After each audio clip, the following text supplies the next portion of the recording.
Hello, my name is Mary Neely. I am a tutor, a teacher, a parent, and the founder of Evolved Education Company. We are a full-service tutoring and advisement company for all of your educational solutions. On this podcast, we'll explore ideas, techniques, and resources that you can use to support your school-aged child to conquer any learning issue. I'm so glad you're here. Hello, welcome everyone. Today we are talking about a question from a parent who was listening to episode number 2 regarding our process. And I went through in that episode some mistakes that families make when they engage in supporting their students through a support program. And this particular parent wrote to me and said, "Interesting episode. I want to tell you that we started to work on a math tutoring program just recently, and things have not been going as well as I thought they would. I do think that we are trying to do too much too soon, and I'm wondering if you could tell me a little bit about how to redo this so that it's more effective."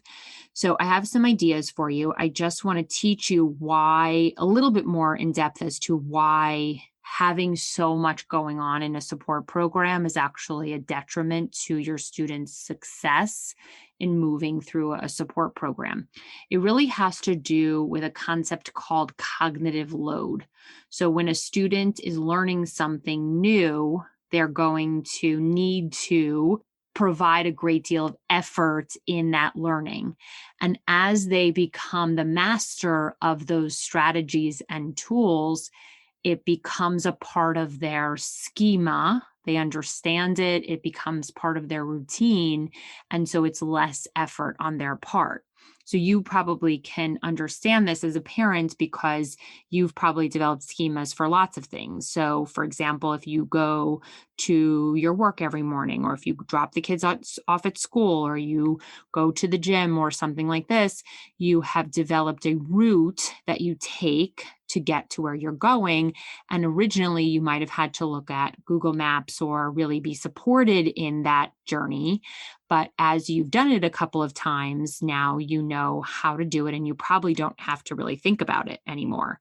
So there is a theory, and if you Google it, you could find it probably pretty easily. There's a number of books on Amazon, which I'll put in the show notes for you too, just to read about if you're interested in this topic. But cognitive load is super fascinating to me as a learning specialist because I'm constantly thinking about this with regard to my students. It's actually a theory. It's cognitive load theory was developed in, I think it was the late 1980s.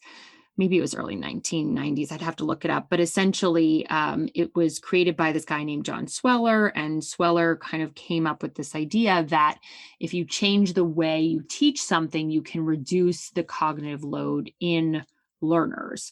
And you can kind of decrease the mental effort, in other words, that a student has to use.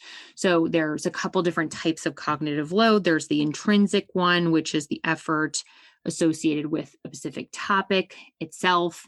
Then there's the extraneous cognitive load, which is sort of the way it's presented to the learner. And then the germane cognitive load refers to how you store that information as a schema. So as something that's part of your knowledge base and an easy retrieval, easy process. So when we ask our kids to do a multitude of pieces of work that's difficult for them in 1-hour sessions, we're really gypping them of the opportunity to make a process or a strategy or a tool a true part of their mastery and brain power. So what you can do if you feel like you have too much going on is you could list all of the things that you have going on. Interview the kid, interview the tutor, interview the teacher, make a full list of all the things that are being worked on, and collaborate together to prioritize one objective that you could really start with. Even if this means that your child might need to be handheld in the other areas to get through the requirements that they have to. Sometimes we also make accommodations to help them as we bridge in this kind of support. And by that, I just mean, for example, just segue over here is just to say, if you have a child who needs to work on, let's just say, memorizing twos times tables, but in class we're doing work all the way through fives times tables, the teacher might amend what the homework is that for that particular student. So we're just focusing on the twos times tables if that's what the student needs. So we can collaborate together so that we're just giving the child the opportunity to work within one area as much as we possibly can when things are difficult. Now, when things are not difficult, this is not needed. So we can certainly require kids to work on a myriad of different skills and strategies and tools if that's producing a successful learning experience. But if it's not, then I would urge you to look at all you're doing and pick one thing, see how many things you can do in the hour. Some of my work as a learning specialist involves some of that artwork where I gauge how much I can do with a student and how quickly I can do it with the student. And I know this based on how much the student can own and master when I'm teaching them. So I hope that answers your question. I think it's a great question, and I'm super happy it came up. And actually from episode 2, we have a myriad of questions I pulled.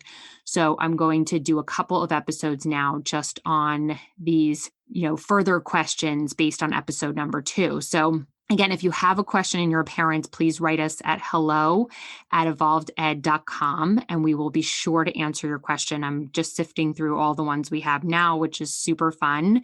And I want to get to everyone's questions and explore them with you. So I hope that's helpful. I'll put some resources in the show notes on cognitive load so you could read about them and just to begin to dive in and be helpful. Thank you so much for listening to Evolved Education. If you like what you hear, please subscribe and write a review. You can send us any and all educational questions to hello@evolveded.com, and we'll try to address it in our upcoming episodes. That's Evolved Ed, EVOLVEDED.com. To learn more about how we can support you, go to evolveded.com and book a complimentary 15-minute phone call with us. Are you a professional educator? You can join our teaching school membership platform to gain support and engage in a community interested in learning together. Click on the link in our show notes to learn more.